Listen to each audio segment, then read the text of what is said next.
Can Ashton Kutcher starring as Apple's Steve Jobs give a kick to the Sundance Festival? Let's talk right now to Jon Edwards. He is an editor on our Arena section, has been thinking about this and editing one of our stories on this.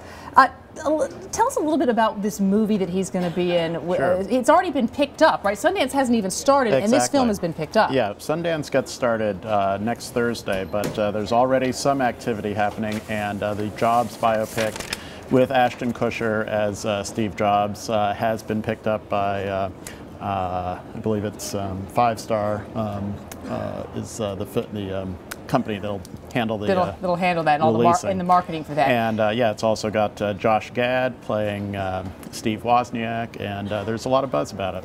How much buzz is there about early pickup of films at Sundance this year? Well, you know, it's interesting. It seems like some of the early activity is a little slower than it has been in the past, but there's a lot of sense that it's going to be a big year at Sundance, in part because of some of the ways that the economics of the film business are changing. You know, I think there are a lot of new distribution outlets that, you know, even as recently as a couple years ago, were not really available. Right. And, you know, certainly last year we saw a big boost in the number of films that were sold at Sundance, about 70 last year, compared with only 40 in 2011. What are some of the other films we should be looking out for, John? Well, one is called Don John's Addiction. It's Joseph Gordon-Levitt's directorial debut, and he stars in the movie along with Scarlett Johansson, so there's a lot of interest in that.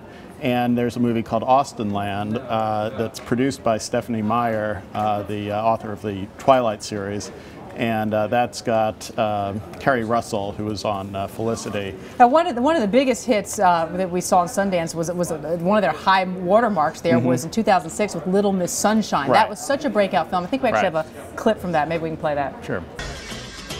There are two kinds of people in this world, winners and losers.